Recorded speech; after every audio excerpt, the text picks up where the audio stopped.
Buenas y bienvenidos a una nueva entrega de este programa especial dedicado al teletrabajo, a esa situación a la que se están enfrentando durante esta semana muchos onubenses debido al estado de alarma y a la crisis del coronavirus. Y vamos a darle la bienvenida a este espacio, como siempre, como en las anteriores entregas, Francisco José Martínez, bienvenido y muchísimas gracias por estar con nosotros en Teleonuba.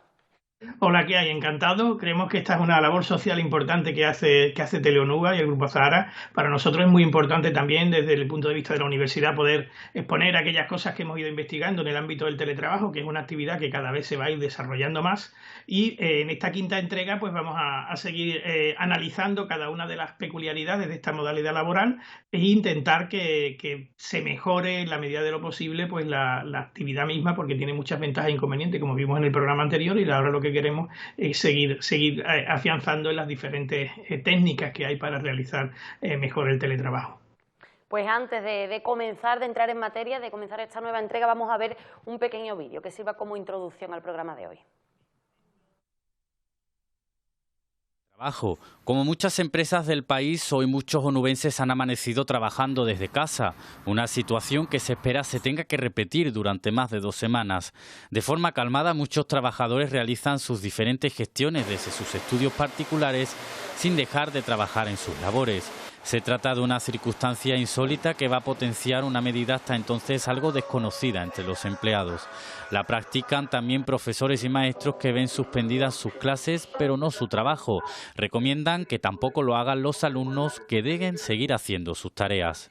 No podemos dejar de hacer nuestras labores, nuestros trabajos, y el trabajo de los alumnos es aprender y seguir avanzando, porque llega el final de curso, el año que viene avanzaremos un curso y todas las lagunas que hayamos ido dejando de conocimiento atrás es muy difícil recuperar. Así que tenemos que concienciarnos todos, especialmente los padres, para hacérselo ver a los niños. A través de esta situación pueden favorecer una puesta en valor del papel del profesor en la educación de sus hijos. Y que esperemos que también este momento tan difícil, tan duro que estamos viviendo, pues sirva también para ese reconocimiento que yo creo que se merecen todos los maestros de Andalucía y de España que trabajan por la educación de las nuevas generaciones.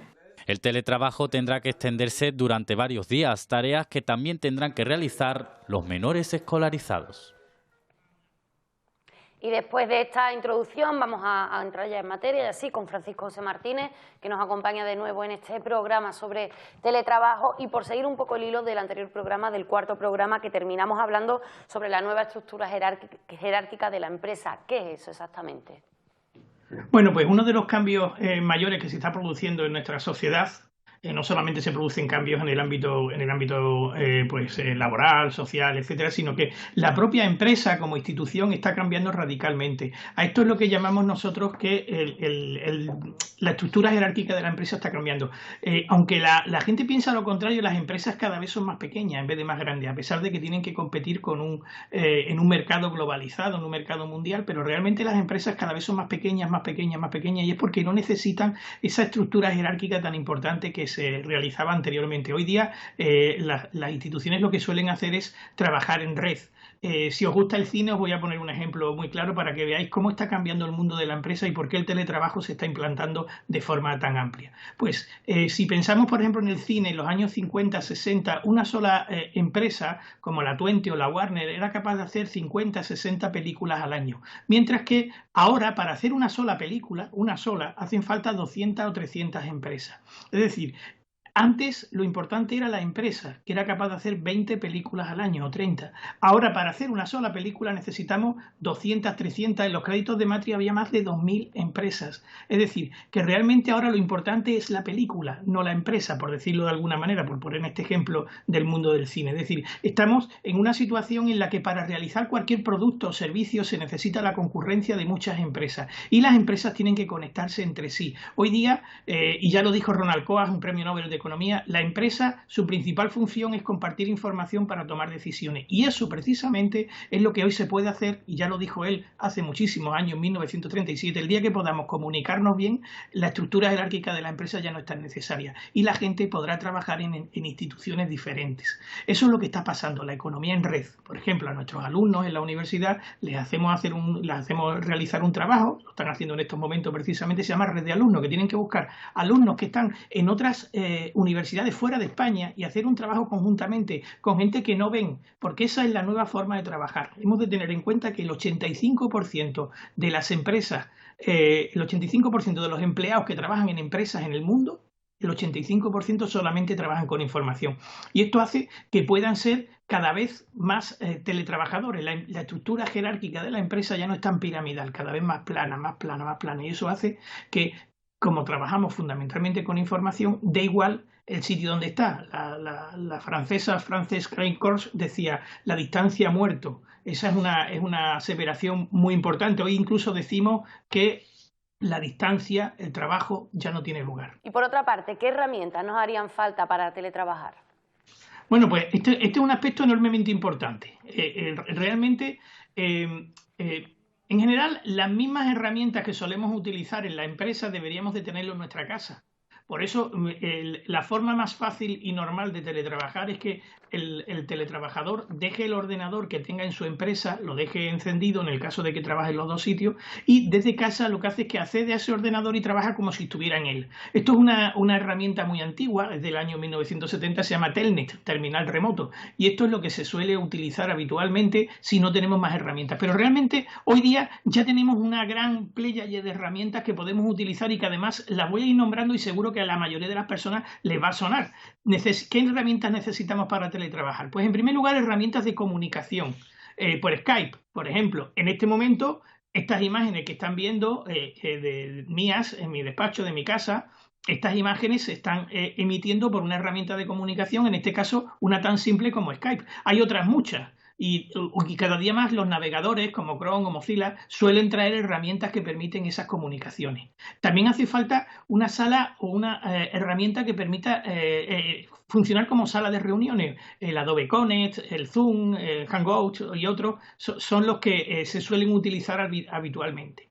También nos haría falta, y estas son herramientas que todos tenemos, de hecho estos días las estamos utilizando casi todos, almacenar y compartir archivos es otra pieza enormemente importante. Ahí Drive o Dropbox son las que se suelen utilizar, también las que articule la empresa. Muchas veces las empresas lo que hacen es crear una consigna, que es un sitio en la empresa donde se pueden dejar archivos muy grandes que no se pueden enviar por correo electrónico.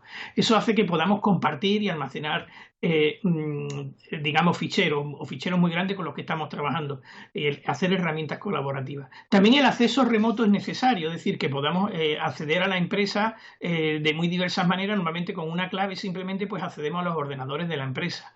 O enviar archivos muy grandes, por ejemplo con WeTransfer, que es una técnica que utilizamos mucho también para enviar.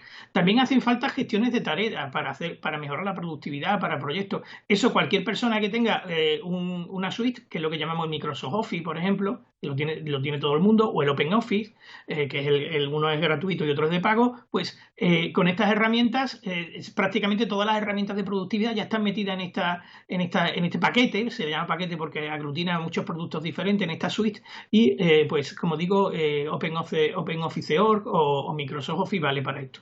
Hace falta, y es un aspecto en el que quiero resaltar especialmente, es el correo electrónico. La mayoría de las personas utilizan el correo electrónico desde un navegador tipo el Chrome o el Mozilla o el que utilicen normalmente, o el Explorer o el Edge de Microsoft. Entonces, hoy día yo les recomiendo que no lo hagan así, sino que tengan un gestor de correo electrónico que descargue los correos electrónicos en nuestro ordenador. Por ejemplo, el Outlook es el más común de todo. ¿Por qué? Porque si trabajamos con un buen mail, si trabajamos directamente con los ficheros y todo lo que recibimos, todos nuestros correos, llamémosle almacenados en el ordenador del proveedor de correo, por ejemplo en Gmail, pues tiene una limitación de espacio y de vez en cuando vamos borrando. Yo, por ejemplo, mi fichero de correo electrónico, cuando yo lo abro del Outlook, tiene ya 80 gigabytes. Tengo más de 600.000 correos ahí metidos. Ahí sale la historia de mi vida realmente. Es decir, yo desde 1996 no borro, salvo los spam, esos correos que yo no pido, los que vienen dirigidos a mí por alguna causa. Tú me dices, yo te dije hace 15 años, yo no sé qué, tardo menos de un segundo en encontrarlo y decirle, efectivamente fue esto. Es decir, que deberíamos de tener un gestor de correo electrónico si vamos a teletrabajar para tener toda nuestra historia. Yo cuando quiero guardarme algo para mí o lo que sea, me mando un correo electrónico a mí mismo porque sé que así lo guardaré, haré copias de seguridad, etcétera. En suma, todas estas herramientas son herramientas fáciles, hay tutoriales de sobra. Sí recomiendo una cosa para el teletrabajo y es que las personas deberían de y las empresas de preocuparse de formar en algunas de estas herramientas para que el trabajo sea lo más cómodo posible. Hoy día, por ejemplo, que estamos haciendo muchas videoconferencias en grupo, por ejemplo, WhatsApp pues, permite que nos conectemos 4 personas y lo hace de forma bastante eficiente. Skype permite unas cuantas más, Zoom unas cuantas más. Entonces, pues siempre se pierde mucho tiempo en intentar conectar, en esta persona no ha podido entrar. Es decir, deberíamos de tener una previa formación en este tipo de herramientas. Hoy día es muy fácil y la empresa debería preocuparse de que los teletrabajadores en este tipo de aspectos colaborativos pues mejoren, porque lo que sí se ha demostrado en estudios empíricos realizados con teletrabajadores es que teletrabajar aumenta entre un 20 y un 40% la productividad de las personas, y eso es enormemente importante. En cuanto a temas legales, ¿hay legislación sobre el teletrabajo en España?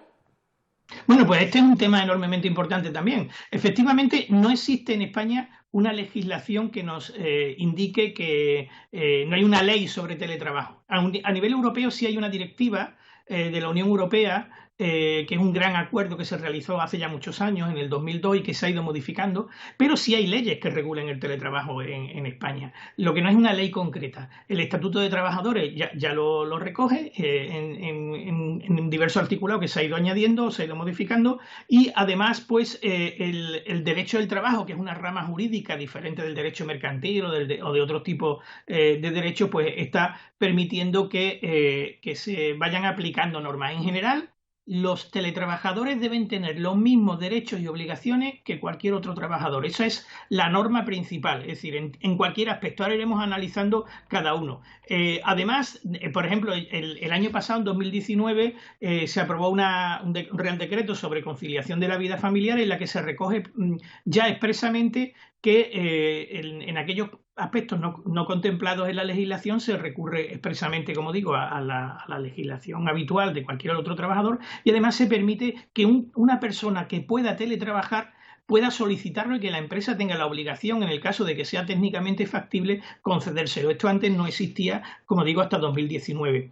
Existe la legislación en este ámbito, como digo, es compleja, porque el mundo del teletrabajo cambia muy rápidamente y la ley no puede ir tan rápido, va un poco por detrás. Por otro lado, tenemos el ámbito sindical. Los sindicatos tienen una cierta resistencia al teletrabajo porque, en el fondo, el tener a mucha gente dispersa hace que piensan los sindicatos a veces que pierden poder. Por eso es necesario que un colectivo disperso pues tenga todos sus derechos. Una cosa que se ha hecho ya en el Estatuto de los Trabajadores es decir que cuando una persona es teletrabajador, y para ser teletrabajador hay que hacer un acuerdo por escrito entre la empresa y el teletrabajador donde se recojan todos los términos. Esa es la verdadera ley del teletrabajo, en lo que se acuerde en ese contrato laboral que hay que firmarlo, si no, no hay teletrabajo. Es decir, previamente. Bueno, pues en este caso, en el coronavirus, por ejemplo, pues no se ha podido hacer, ¿no? Pero en general, cuando una persona empieza a ejercer el teletrabajo, o sea, a media jornada, por ejemplo, 2 días a la semana o 3 días, o todos los días de la semana, necesitaría, en teoría, un contrato por escrito con la empresa en la que se diga quién paga la luz, el agua, el ordenador, quién paga yo no sé qué condiciones, si la empresa puede entrar o no puede entrar en el domicilio, etcétera, etcétera, etcétera. Y cuando un teletrabajador firma esto, necesita estar adscrito a una parte de la empresa, a un centro de trabajo, para cuando haya elecciones sindicales, por ejemplo, pues poder votar en ese centro y que esos representantes sean los suyos. Hace unos años, este tema es complejo, el Ministerio de Industria nos encargó al catedrático Rodríguez Piñeiro y a mí, nos encargó realizar un libro y un informe que hicimos para el Ministerio y para los sindicatos, que se llamaba La negociación colectiva en los sectores emergentes, sobre todo en el teletrabajo, el telecommuting, que es como se le llama a nivel internacional. Pues el teletrabajo, como digo, hicimos un informe en el que la conclusión principal era que los representantes de los teletrabajadores tenían que ser los mismos representantes que tenían en el resto, y que en aquellas empresas en las que no se pudieran hacer elecciones por alguna causa, que se recogiera a nivel nacional cuáles son las representatividades de los sindicatos mayoritarios y que estos mismos fueran sus representantes. Esas normas legales. Bueno, pues como digo, el Acuerdo Marco Europeo sobre Teletrabajo, que nació en 2002, pues ha ido dando una serie de normas que son de estricto cumplimiento también en España. El Real Decreto 6 de 2019, que impulsa el teletrabajo a distancia. Hay un aspecto interesante que se empieza a regular a partir de este decreto del año pasado, y es que los teletrabajadores tienen derecho a la formación igual que los demás. Hemos dicho que es muy importante la formación, y a la formación continua, pero y una cosa más, la promoción personal. una de las causas por las cuales muchos teletrabajadores no quieren teletrabajar es porque creen, ya lo hemos comentado en otro programa, es porque creen que pierden capacidad de promoción, porque no están en la empresa, porque entre comillas, y esto lo dicen en las encuestas que le hemos hecho muchas veces, lo dicen, no pueden cotillear o no pueden pelotear a los jefes. Es decir, tienen una menor posibilidad. Bueno, pues la ley ya dice que tienen que tener exactamente la misma posibilidad de promoción y de formación profesional. Esto es muy importante, como digo. Entonces, y la persona tiene derecho también a que una vez que haya empezado la modalidad, si no lo aguanta por temas psicológicos, personales, familiares, de su propia casa, etcétera, siempre puede tener derecho a volver hacia la situación anterior, hacia el trabajo normal. Y una vez que la casa se convierte en el centro de trabajo, ¿cómo afecta eso a la privacidad, a la vida familiar? Bueno, pues has dicho un concepto complejo y magnífico, que es el de la privacidad.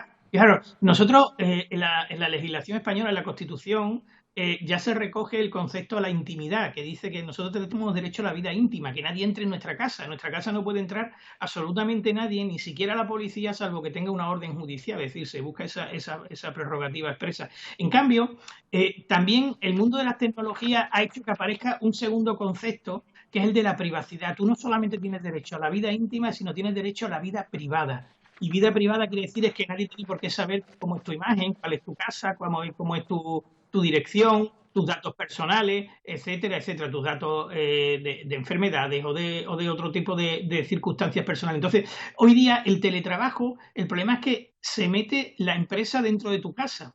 Entonces, esto hay que regularlo, porque la empresa, el empresario tiene derecho a vigilar si el teletrabajador o el trabajador normal también está trabajando o no. Y para eso, quizás tengas que invadir esa vida privada o ese derecho a la privacidad y a la intimidad que tienen las personas. Ahí se produce una colisión. ¿Cómo se resuelve esto? Pues hay una directiva europea, la 90-270, que sobre pantallas de visualización, que dice, por ejemplo, que la empresa no puede poner una cámara donde teletrabaja en su casa el teletrabajador para ver si está trabajando o no. Y si la tuviera que poner por alguna circunstancia, tiene que ser con un acuerdo de las dos partes. Esto es muy importante. Al final se hará lo que se acuerde, lo que se firme en ese contrato por escrito que se hace teletrabajo previo. Por otro lado, la empresa puede tener derecho a querer entrar en la casa del teletrabajador. Imaginaros que está pues difundiendo información estratégica de la empresa o patentes o cosas o trabajos en curso. Entonces, ¿qué ocurre con esto? Pues aquí lo que se viene a decir es que será lo que se haya firmado previamente y además se necesitará el acuerdo, también se hará con los sindicatos, etcétera, etcétera. Existe una directiva que es la 89-391 y una serie de convenios colectivos que regulan también un aspecto muy importante como es el acceso al lugar de trabajo por la inspección de la empresa, porque ahora tenemos otros problemas como son los de la protección de la salud o la seguridad, que son enormemente importantes. Una pregunta que seguramente muchos teletrabajadores nuevos a causa de esta crisis del coronavirus que nos están viendo desde casa se harán es: si tengo un accidente teletrabajando en mi casa, ¿es un accidente de teletrabajo? O de trabajo, claro, es un accidente laboral. Bueno, la consideración, ¿por qué existe esta preocupación? Porque hay dos formas una vez que uno se da de baja, por decirlo de alguna manera, puede ser una baja por una contingencia acaecida durante el trabajo, por una contingencia que te ha ocurrido porque tú estabas jugando un partido de fútbol con tus amigos y te has lesionado. No es lo mismo, ni tiene la misma consideración a efectos de prestaciones, etcétera. Entonces, ¿cómo se sabe si realmente una persona ha tenido un accidente teletrabajando, como puede ser, por ejemplo, pues un dolor de espalda, un dolor cervical o otro problema? En el próximo programa precisamente vamos a analizar toda la problemática que hay relativa a las pantallas de visualización, a cómo sentarse, a qué hacer, etcétera. Es un programa que tenemos preparado para ya la sexta entrega de esta serie de televisión sobre teletrabajo. Entonces, como digo, si el teletrabajador tiene un accidente laboral, la mutua puede tener derecho a acceder, por ejemplo, a sus registros de ordenador para ver si estaba trabajando cuando le ocurrió eso. Normalmente a eso es ese es el acuerdo, es decir, existe la inviolabilidad del domicilio, pero sí se podría saber si está teletrabajando o no por otros medios. Repito, siempre se está a lo que se haya acordado o a lo que se haya puesto en un convenio colectivo. Pues Francisco José Martínez, muchísimas gracias por esta nueva entrega sobre el teletrabajo. Quienes nos ven desde casa y quieran seguirla y verlas enteras, les recordamos que en nuestra página web www.telenuba.es lo pueden ver todos los programas completos. Y a usted muchísimas gracias. Nos vemos en la próxima semana. Pues sí, encantado y ojalá podamos ayudar a muchas personas que se inician en este mundo tan proceloso por lo bueno y lo malo del teletrabajo. Pues muchísimas gracias y a los que nos veis desde casa también. Hasta la próxima semana, hasta el próximo programa de teletrabajo.